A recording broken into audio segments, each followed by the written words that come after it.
sabem que aqui no canal tem duas coisas que eu adoro. Uma é música e a segunda é polêmica. Pois no vídeo de hoje eu vou analisar algumas capas icônicas e também muito polêmicas da história da música. Então vem comigo porque eu sou Gabi Ferraz e você está no Vetoriza Aí. E aí, gente, tudo bem com vocês? Sejam muito bem-vindos ao Vetoriza Aí, esse canal que é onde você aprende sem sofrer. Bom, não vou demorar muito, vamos começar falando do nosso conteúdo de hoje, que é analisar algumas capas, tanto nacionais da MPB, quanto internacionais, onde rolou censura, rolou polêmica, rolou babado, confusão e gritaria. Vou começar falando de um artista que divide opiniões. Tem quem goste, tem quem ache um saco. Pessoalmente gosto muito, é o Bon Jovi e o álbum dele, Slippery When Wet, de 1986. Esse é um álbum especialmente famoso porque tem várias faixas como Wanted Dead or Alive. Inclusive, o nome do álbum mudou algumas vezes durante o processo. Esse foi um dos nomes que eles quiseram dar, Wanted Dead or Alive. No fim das contas, eles decidiram batizar o álbum de Slippery When Wet, que se refere a alguma coisa que fica escorregadia quando tá molhada, depois de visitar um clube de strip. Agora, me fala se tem uma coisa mais clichê do que roqueiros farofa dos anos 80 visitando clubes de strip. Não tem. O Richie Sambora foi com o Bon Jovi uma tarde lá nesse clube e falou que tinha uma mulher muito maravilhosa que estava fazendo ali a dança no pole dance ali no poste, que ela começou a tirar a roupa e ela se molhou e se ensaboou no palco. E segundo ele, eles quase perderam a língua. Ele disse: apenas sentamos lá e dissemos, a gente vai vir aqui todos os dias. Isso nos energizou durante todo o projeto. Energizou, virou eufemismo pra...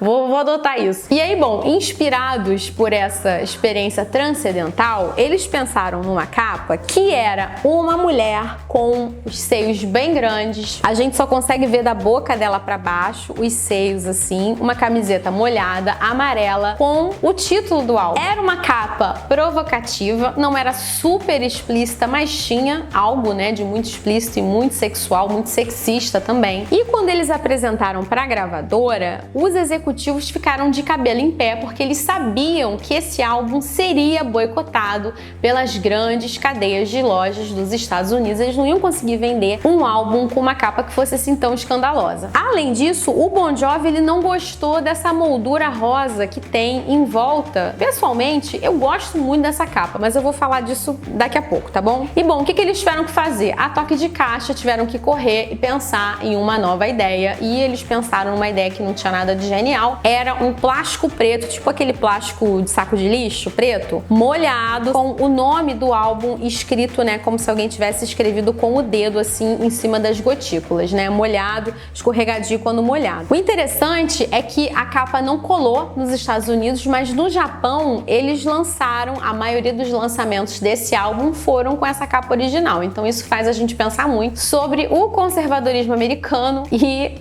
o mercado japonês aí, que talvez seja menos sensível para esse tipo de coisa mais sensual. O que eu acho? Como eu falei, eu gosto da capa, eu acho provocativa, eu acho cafona pra caramba, mas eu acho que é a cara do espírito do tempo, do zeitgeist, tá bom? Que aqui a gente tem cultura nesse canal, essa coisa exagerada, essa coisa sensual, essa coisa ali, né, over the top. Eu curti essa capa, acho que realmente não tinha muito sentido, eles iriam ser meio infelizes, assim, com as vendas, talvez, usando uma capa realmente explícita como essa, mas eu gostei e não me incomodou a moldura rosa. Eu acho que ornou bem, que casou bem ali com aquela composição, não me incomodou não. Bon Jovi não gostou, mas eu gostei. Bom, resumo da ópera, não foi aprovado, tiveram que mudar e virou história. Vamos falar agora de uma outra banda americana, mas é uma banda que tá aí quase 10 anos depois desse álbum do Bon Jovi, que são os Black Crowes, e o álbum deles de 1994, Amorica. Esse é um álbum bem famoso,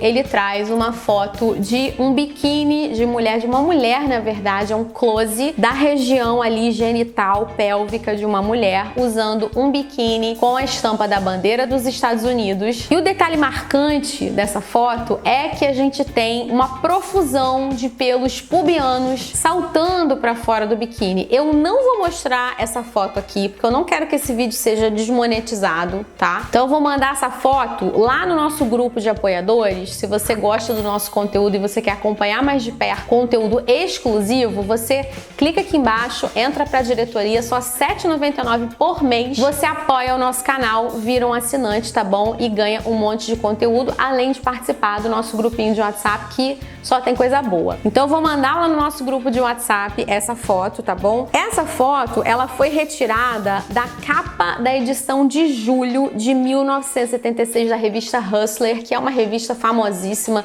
uma revista adulta nos Estados Unidos, que ela era um pouco mais bagaceira do que a Playboy. A Playboy, ela se vendia como algo mais estiloso, uma nudez ali quase, não artística, tá? Não vamos forçar a barra, mas a Hustler era mais assim, ela pegava mais pesado. No bicentenário da independência, a Hustler teve essa edição que ela colocou essa foto, né, dessa mulher com ali o biquíni, os pelos pubianos ali aparecendo, e eles decidiram pegar essa foto e colocar na capa desse álbum. E aí, diferente do que aconteceu com o Bon Jovi, que eles identificaram ali o perigo antes e mandaram mudar a capa antes do disco ser lançado, a gravadora deixou lançar com essa capa mais escandalosa e o disco foi censurado. Ele foi banido de algumas cadeias de loja tipo o Walmart, se recusou a vender o disco e eles tiveram que rapidamente agir para mudar a arte de capa. E aí a mudança que eles fizeram foi o seguinte: eles retiraram tudo que estava em volta do biquíni, toda a foto, né, a pele da mulher, tudo,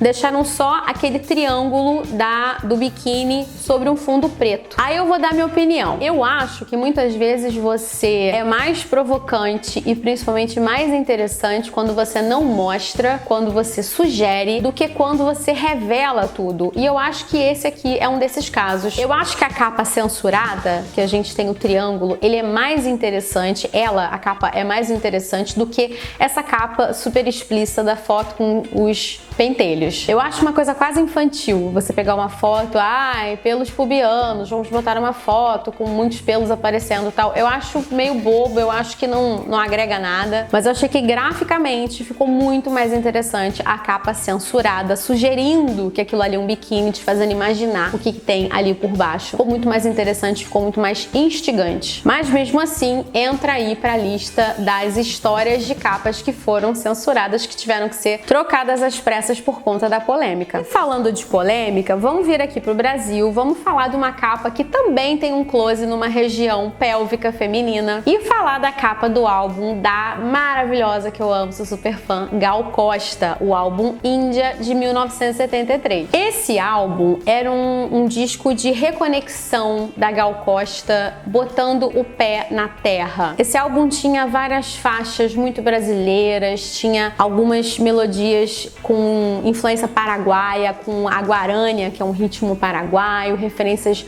lusitanas também. Então era um disco de reconexão com a terra, com as raízes. Tanto que o título do álbum é Índia, então ainda você não tinha essa problematização, né, que a gente tem hoje, a gente não fala mais índio, fala indígena, mas enfim, Índia. E aí a Gal Costa queria trazer isso pra capa do álbum. Ela queria fazer e ela fez um ensaio de uma indígena e ela conta que aquilo não era nem um biquíni, era um tapa-sexo. Eles foram pro Jardim Botânico pra poder fotografar esse ensaio. Ela tava usando esse tapa-sexo e uma saia de palha com algumas contas ali e fizeram várias fotos. Algumas fotos aparecendo o corpo dela todo, ela tava com os seios nus, então na parte de dentro do encarte você tem os seios dela à mostra, sendo parcialmente cobertos ali com as contas. E aí talvez alguns de vocês se perguntem, vai passar pano pra Gal Costa, por que você gostou da capa da Gal e não gosta da capa do Black Crowes, que também traz ali uma genitália feminina de biquíni? Porque eu acho que em termos de contexto, pra mim, traz muito mais informação conceitual, tem muito mais a ver com o conceito do projeto, aquela capa da Gal, que foca numa sensualidade, que foca no corpo dela, de alguma mensagem que ela quer passar, com o corpo dela sendo um instrumento, do que você colocar uma capa com pelos pubianos. Pra mim, não fala nada. No caso da Gal, fala tudo, considerando o contexto do álbum. E aí estamos falando de 1973, ditadura, descascando ali em cima dos artistas, censurando todo tipo de trabalho que era feito, e a capa foi censurada. O Roberto Menescal, ele contou que ele foi falar com a censora. O censor era esse profissional que trabalhava lá junto dos militares, censurando os trabalhos culturais. O nome da censora era Solange Hernandes. Ela disse que não aprovaria de jeito nenhum. Pô, uma artista com os seios de fora? E aí o Roberto Menescal respondeu: mas é uma índia, você quer que a Índia esteja de sutiã? No fim das contas, a ditadura realmente não liberou e eles tiveram que enrolar e embrulhar o álbum com um plástico azul. E aí, dos limões, eles fizeram uma limonada. Talvez antes do termo marketing de oportunidade, eles começaram a divulgar que esse álbum tinha sido censurado pela ditadura, pelo governo, né? Não se falava de ditadura naquela época. Isso gerou um interesse muito grande. Todo mundo queria correr e comprar para ver o que a capa tinha sido censurada, e o álbum foi um sucesso em vendas. A Gal ganhou discos de platina por conta da quantidade de álbuns que ela vendeu, tudo em cima dessa polêmica. E aí o fato mais louco dessa história é que a censura oficial, a capa do álbum, ela só caiu em 2015, porque embora a ditadura brasileira só tenha terminado ali em 84, 85, né, com a abertura, o movimento das diretas já, alguns atos burocráticos, e aí eu não vou saber explicar o que são, se você, né, é pessoa aí da política, sabe o que são, mas alguns mecanismos burocráticos que estavam na lei não permitiam que você veiculasse a capa desse álbum como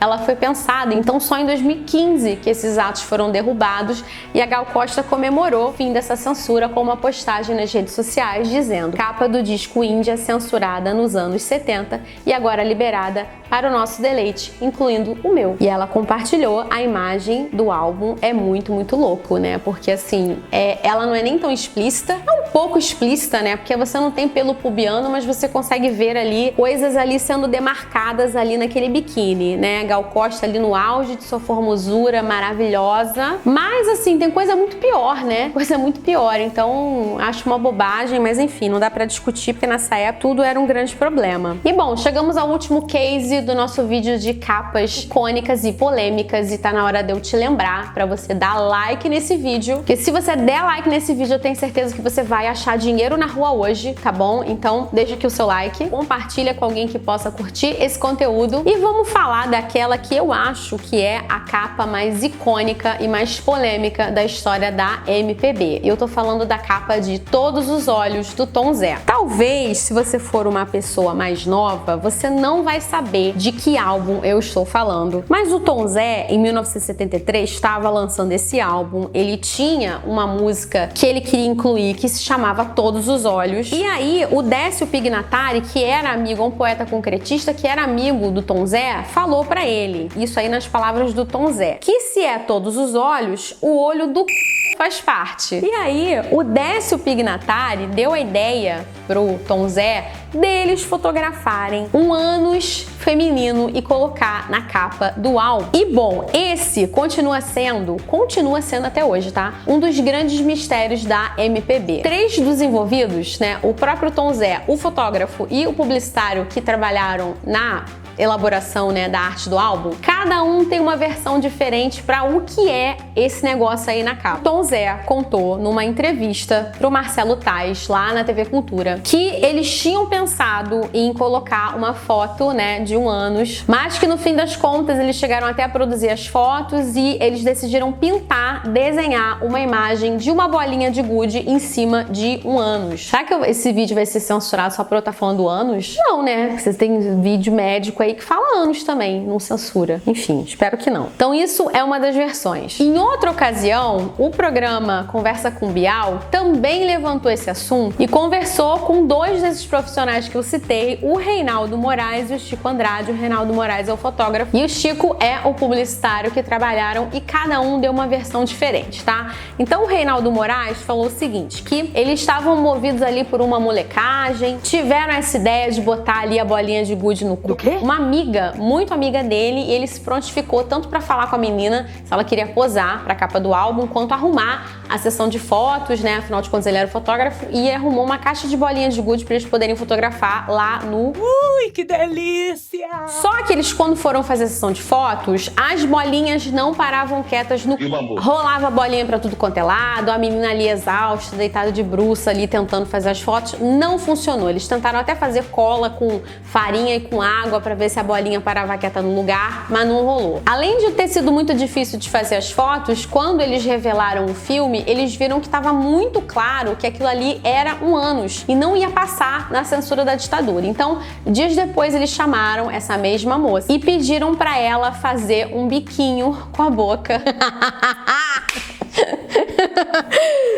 Meu Deus. E aí ela fez um biquinho assim, meio maquiado, né, e tal, e colocaram a bola de gude em cima da boca dela e tiraram a foto, e foi isso. Foi essa história na versão do Reinaldo. E aí deu certo porque tava uma coisa ambígua, né, na visão dele. Não era muito claro o que era, se era um ânus, se era uma boca, enfim, deu certo. Já na versão do Chico Andrade, ele revelou, inclusive no blog dele, tem uma notícia de 2012. Esse blog não existe mais, então eu tentei verificar, mas não foi possível. Ele fez uma postagem contando que não, que aquilo realmente era um ânus humano. E ele disse, ele foi direto, né, na entrevista com o Bial. A gente fez uns testes com boca, mas não deu certo. Essa foto foi a seguinte, eu reuni 3 pessoas na época. Fomos até o Jockey Club, tinha aquela Jockey Club aqui no Rio de Janeiro. Tinha aquelas moças que faziam programa à noite. Contratamos uma fulana, a gente queria saber quanto é que era o cachê e a gente pagaria o que ela perderia do tempo dela para tirar essa foto. Feito isso, levamos a moça pra agência e foi aprovado, fizemos o layout. E aí ele diz que a foto que tá lá na capa é realmente de um... Que loucura! E aí, além dele afirmar isso, ele postou nesse blog dele fotos ali, meio que outras fotos da sessão, mas como eu falei, não pude apurar porque o blog já não tá mais no ar, tá bom? Ele fala, inclusive, que a moça, ela assinou recibo e tudo mais. Então, assim, as versões são parecidas porque o Reinaldo fala que, de fato, eles tentaram fazer as fotos, né, colocando a bolinha de gude ali no ânus da pessoa, mas ele diz que essa foto não foi usada, que eles usaram uma foto de boca, e o Chico diz que não, que é a foto, realmente aquilo ali realmente é um ânus humano que a gente tá vendo. E aí, não se dando por satisfeito, o Bial chamou um proctologista. Sim, eles têm esse tempo na vida pra poder confirmar se aquilo era ou não um ânus. E aí, o nome do proctologista eu vou falar aqui, vou citar, é o Dr. Humberto Morelli. Ele afirma que é uma boca, ressaltando que o controle do ânus é ligado à evacuação e não à gestão de um objeto. Eu amei esse termo. Assim, agora, você falar de tomar no... Você não fala mais isso, você fala, vou fazer a gestão de um objeto.